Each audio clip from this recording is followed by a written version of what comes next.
आप सभी को नमस्कार। आज मैं आप सभी के समक्ष एक पौराणिक कथा लेकर आई हूँ कि गरुड़ देव ने बताया कौन से पुत्र या पुत्री की मृत्यु पिता से पहले हो जाती है। तो श्रवण करते हैं।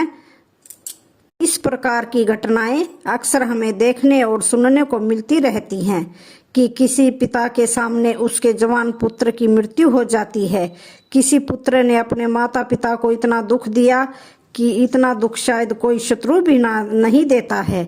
आखिर ऐसा क्यों होता है? तो आइए जानते हैं इस कहानी के माध्यम से कि पिता से पहले पुत्र की मृत्यु क्यों हो जाती है। एक समय की बात है, हिमालय पर्वत के शिखर पर पक्षियों की एक विशाल सभा लगी हुई थी और उन समस्त पक्षियों में आपस में कुछ ज्ञान चर्चा चल रही थी। कुछ पक्षी प्रश्न करते थे और उनमें से जो ज्ञानी पक्षी थे वे उन प्रश्नों के उत्तर देते थे। ज्ञान चर्चा होते होते एक प्रश्न ऐसा खड़ा हो गया जिसे सुनकर के सारे पक्षी सोच में पड़ गए और वह प्रश्न था कि मृत्यु लोक में कुछ पुत्रों की मृत्यु पिता से पहले क्यों हो जाती है और कुछ पुत्र माता पिता को दुख क्यों देते हैं। ऐसा क्यों होता है? जिस पिता की आंखों के सामने ही उसके जवान पुत्र की मृत्यु हो जाए उस पिता को कितना दुख होता होगा। होना यह चाहिए कि पहले पिता की मृत्यु हो और पुत्र ही पिता का दाह संस्कार करे, लेकिन कई बार कुछ अभागे पिता को अपने हाथ से अपने पुत्रों का अंतिम संस्कार करना पड़ता है। ऐसी स्थिति में एक पिता जीवित ही मृत्यु के समान कष्ट भोगता है। कई बार कुछ बेटे अपने माँ बाप के साथ शत्रु जैसा व्यवहार करते हैं, उन्हें मारते पीटते हैं, उनकी देखरेख नहीं करते हैं, उन्हें अकेला छोड़ देते हैं। तो समस्त पक्षियों में यही चर्चा चल रही थी। किसी की भी समझ में नहीं आ रहा था कि ऐसा क्यों होता है। विषय बहुत ही महत्वपूर्ण था। तभी पक्षीराज गरुड़ का उस सभा में आगमन होता है। पक्षीराज गरुड़ एक बूढ़े गिद्ध का रूप धारण करके आते हैं और एक जगह पर बैठ जाते हैं। सभी पक्षियों ने खड़े होकर के उनका अभिवादन किया। गरुड़ जी कहने लगे कि हे पक्षियों, आखिर आपके बीच में किस बात पर चर्चा चल रही है? किस बात को लेकर आप इतनी उलझन में हैं? तब उनमें से एक पक्षी खड़े होकर के कहता है, हे गिद्ध महाराज, हम यह जानना चाहते हैं कि हमारे बीच में आज का जो संवाद है वह यह है कि पिता से पहले पुत्र की मृत्यु आखिर क्यों हो जाती है। तो पक्षीराज गरुड़ कहने लगे कि हे पक्षियों, सनातन धर्म शास्त्रों के अनुसार आपका यह जीवन पिछले जन्म पर आधारित तो होता है और यह भी जरूरी नहीं है कि पूरा जीवन ही पिछले जन्म पर आधारित हो, लेकिन पिछले जन्म का हमारा कुछ हिसाब किताब अगर बाकी रह जाता है तो वह हमें इस जन्म में पूरा करना पड़ता है। तो हमें यह समझना होगा कि हमारा कर्म ही हमारी गति तय करता है, अर्थात आपके द्वारा किया गया कर्म ही आपके भविष्य को निर्धारित करता है। गरुड़ जी कहते हैं, पक्षियों, कर्म भविष्य को निर्धारित करता है और कर्म 4 प्रकार के होते हैं। नंबर 1 संचित कर्म, नंबर 2 प्रारब्ध कर्म, नंबर 3 आगामी कर्म और नंबर 4 वर्तमान कर्म। इन चारों कर्मों का अलग अलग फल होता है। इनमें से जो संचित कर्म होते हैं वह हमारे अगले जन्म में हमारे साथ रहते हैं और उन्हीं कर्मों का फल हमें कभी कभी दुख और सुख के रूप में भोगना पड़ता है। मृत्यु के बाद यह भौतिक शरीर तो नष्ट हो जाता है, लेकिन जो सूक्ष्म शरीर होता है वह जन्म जन्मांतर तक आत्मा के साथ जुड़कर रहता है और हमारे जितने भी सगे संबंधी होते हैं वे सभी किसी ना किसी कारण बस हमारे साथ आते हैं, कभी किसी जन्म में, कभी किसी जन्म में। वे सब हमारे कर्म का हिसाब चुकाने के लिए अलग अलग रूपों में आते रहते हैं। बूढ़े गिद्ध की बात सुनकर समस्त पक्षी कहने लगे, हे पक्षीराज, आपकी यह बात हमारी समझ से परे है, थोड़ा और सरल भाषा में हमें समझाइए।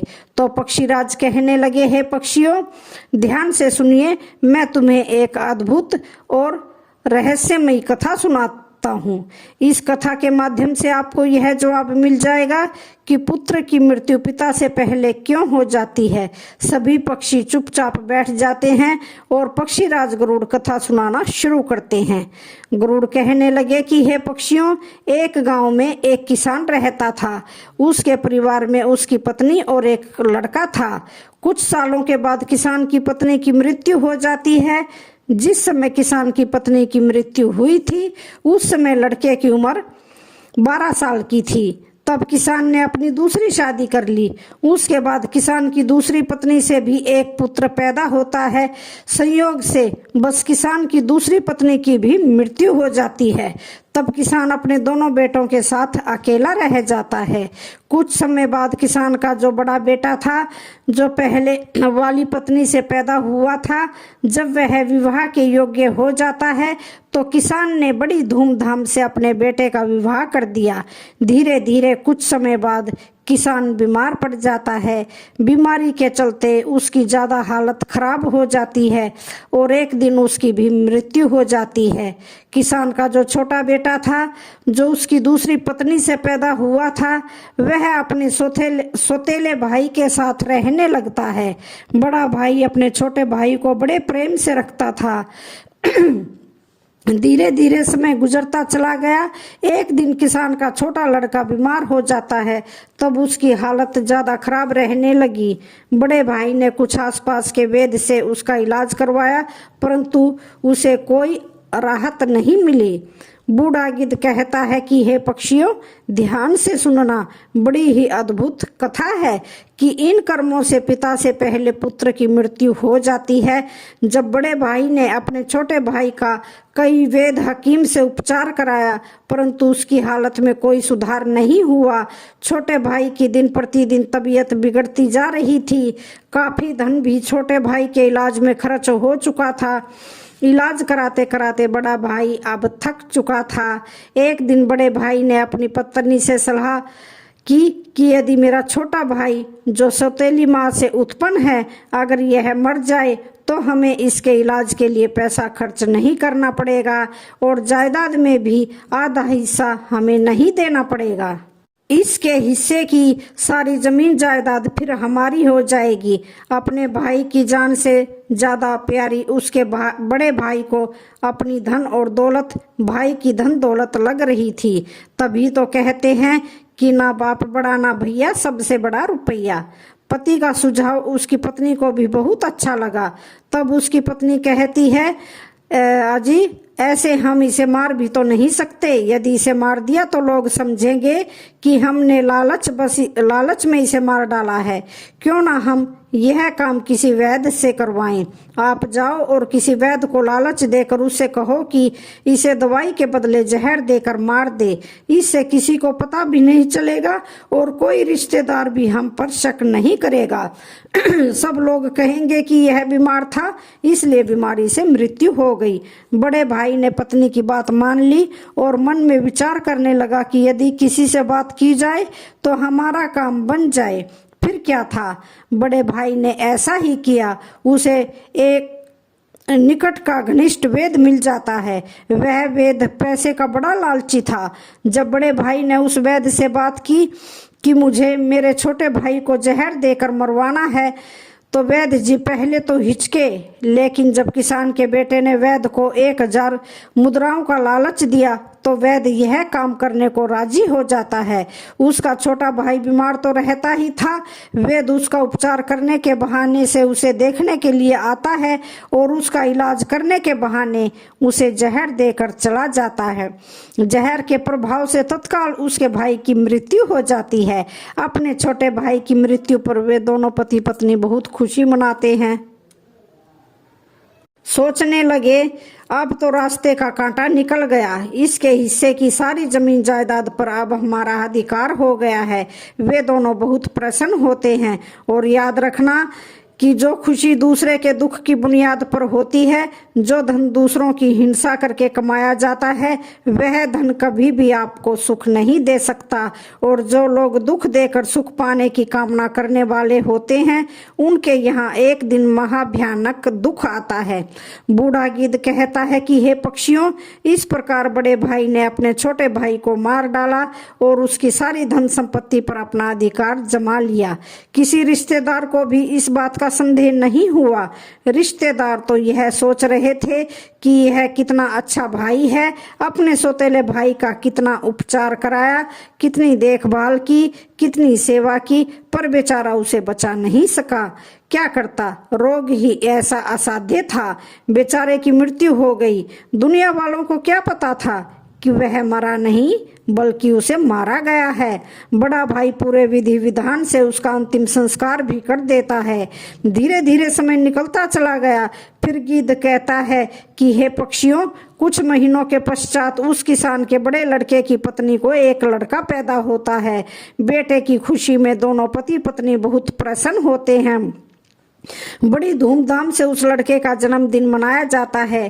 पूरे नगर में मिठाइयाँ बांटी जाती हैं और बड़े ही लाड प्यार से अपने उस पुत्र का पालन पोषण करने में लग जाते हैं।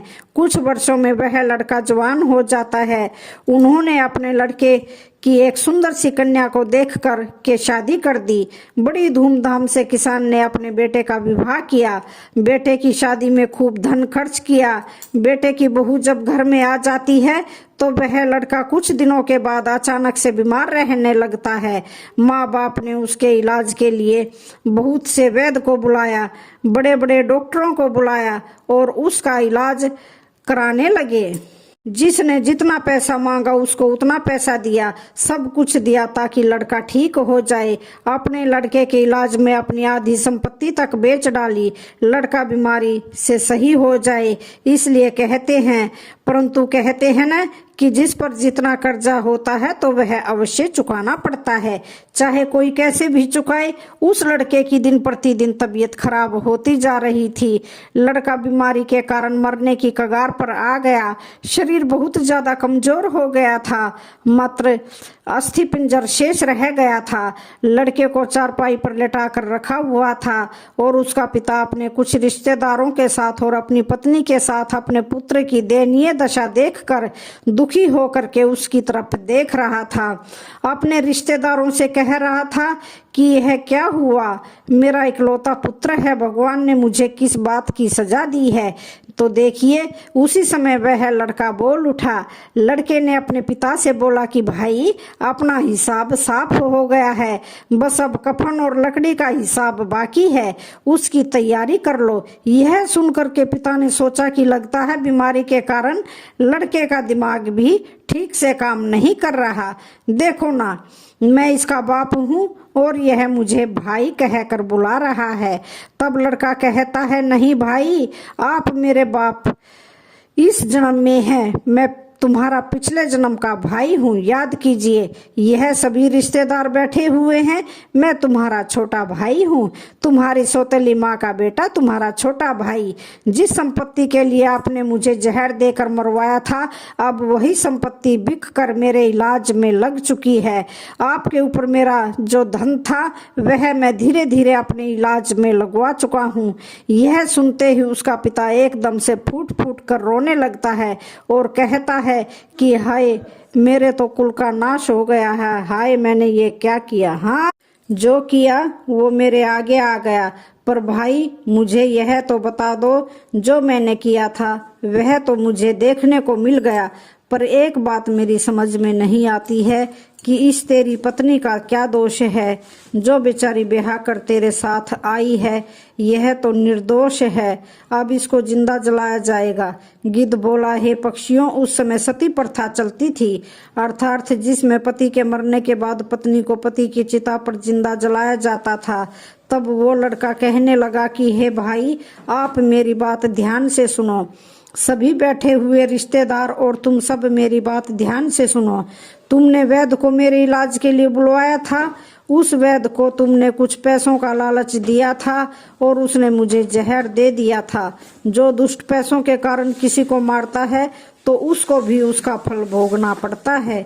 गिद्ध बोला, पक्षियों, वह लड़का कह रहा था कि जिस वैद्य ने मुझे जहर खिलाया था, तुम्हें उसके बारे में क्या पता है? तब उसके पिता ने कहा, हाँ बेटा, मुझे पता है। तुम्हारी मौत के 3 साल बाद वो वैद्य भी मर गया था। लड़के ने कहा कि वही वैद्य यह पत्नी के रूप में मेरे घर में आया है। मेरे मरने पर अब इसे जिंदा जलाया जाएगा। इसको भी इसके कर्म का फल अवश्य भोगना पड़ेगा। हमारे जीवन में आने वाली पात्रें और प्रत्येक घटनाएं हमारे कर्मों की ही उपज होती है। हम जैसा बीज बोते हैं हमें वैसा ही काटने को मिलता है। आज नहीं तो कल हमें हमारे कर्म का फल जरूर मिलेगा। जीवन के हर कठिन प्रश्न का जीवन से ही हल मिलता है। जितना गहरा कुआं होगा उतना ही मीठा जल मिलता है। गिद्ध बोला, पक्षियों, ऐसा कह करके वह किसान पुत्र मृत्यु को प्राप्त हो जाता है। उस किसान का दूसरा कोई पुत्र नहीं था। उसकी सारी संपत्ति का नाश हो जाता है। उसकी मृत्यु के बाद जो उसकी पत्नी थी उसको भी उसके साथ जिंदा जला दिया गया। उस वैद्य को भी उसके कर्म का फल मिल जाता है। जिसने लालच बस उस किसान पुत्र को जहर दिया था, वह वैद्य मरकर उसकी पत्नी बना था। उसे भी मृत्यु के महाभयंकर कष्ट से होकर गुजरना पड़ा। इधर गिद्ध पक्षियों से कहता है कि इस दुनिया में 4 प्रकार के पुत्र होते हैं और जो जो काम उसने किए हैं उन कामों का भुगतान भी किया जाता है। यह बात सुनकर के पक्षी कहने लगे कि 4 प्रकार के पुत्र कौन से होते हैं? तब पक्षीराज गरुड़ कहते हैं कि हे पक्षियों, शास्त्रों में 4 प्रकार के पुत्र बताए गए हैं। पहला पुत्र होता है ऋण अनुबंध, दूसरा पुत्र होता है शत्रु पुत्र, तीसरा पुत्र होता है उदासीन और चौथा पुत्र होता है सेवक।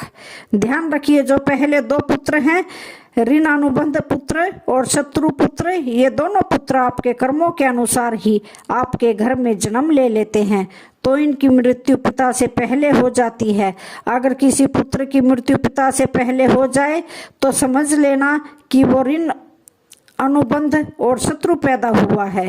प्रचलित मान्यताओं के अनुसार यदि आपने अपने पूर्व जन्म में किसी को किसी भी प्रकार का दुख पहुंचाया है और वह व्यक्ति आपसे किसी भी तरह का बदला लेना चाहता है, लेकिन वो किसी कारणवश बदला नहीं ले पाया क्योंकि वो कमजोर था और वह इसी तरह तड़प तड़प कर मर जाता है, तो निश्चित मानिए, यकीन मानिए, वह व्यक्ति इस जन्म में आपका पुत्र बनकर लौटेगा और फिर वह अपना बदला पूरा जरूर करेगा और आपको अपने ही पुत्र की मृत्यु देखनी पड़ेगी। जरा सोचिए, अगर किसी के सामने उसके पुत्र की मृत्यु हो जाए तो उस पिता को कितना असहनीय दुख होता है। इसका मतलब यह होता है कि यदि आपका पुत्र आपको मृत्यु तुल्य कष्ट दे रहा है तो समझ लेना कि आपके पिछले जन्म का वह शत्रु हो सकता है या वह व्यक्ति हो सकता है जिसको आपने कभी मृत्यु तुल्य कष्ट दिया होगा। ऐसी संतान आपके जीवन को हर तरह से कष्टों से भर देती है, आपका जीवन नरक बना देती है। ऐसी संतान आपको मारती है, सताती है, आपके धन संपत्ति को कुकर्म के माध्यम से बर्बाद कर देती है और एक दिन आपको भीख मांगने पर मजबूर कर देती है। तो पक्षियों, इस तरह से पिता से पहले वही 2 पुत्र मरते हैं जो ऋणानुबंध होते हैं और जो पुत्र शत्रु होते हैं। अपने कर्मों का लेखा जोखा पूरे करने के लिए किसी के यहाँ आकर के जन्म धारण करते हैं। भगवान श्री कृष्ण ने अर्जुन से गीता में स्पष्ट कहा है कि हे अर्जुन, इस संसार में जितने रिश्ते नाते हैं वे सभी पिछले कर्मों के अनुसार हमें प्राप्त होते हैं। इस महाभारत में जितने भी तुम्हारे सगे संबंधी तुम्हें दिखाई दे रहे हैं, ये सभी तुम्हारे और इनके पिता का लेखा जोखा है।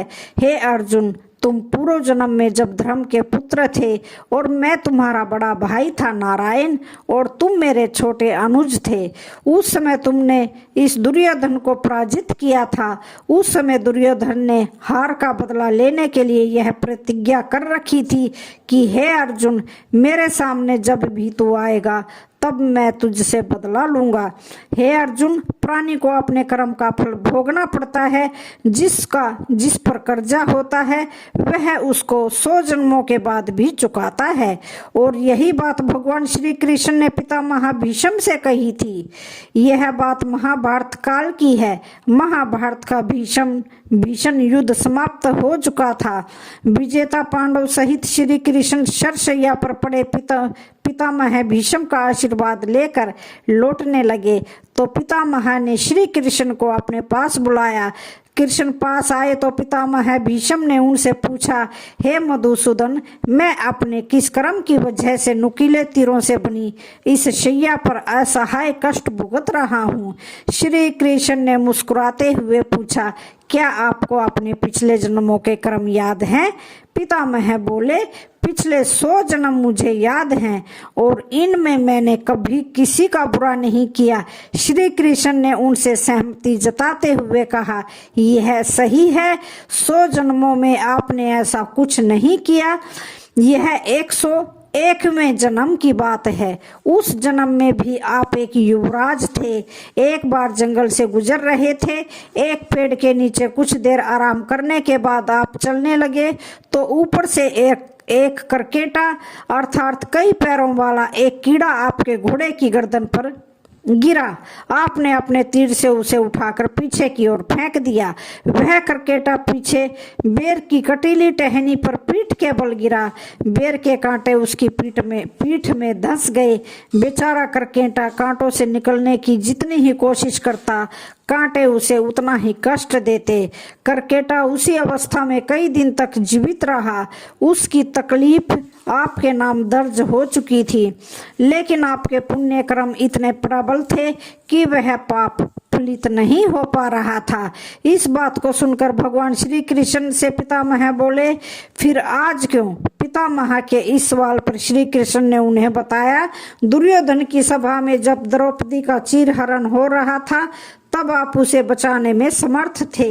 इसके बावजूद भी आपने दुर्योधन को रोकने की कोई कोशिश नहीं की। इससे आपका सारा पुण्य क्षीण हो गया और 101वें जन्म पहले के इस पाप को फलित होने का मौका मिल गया।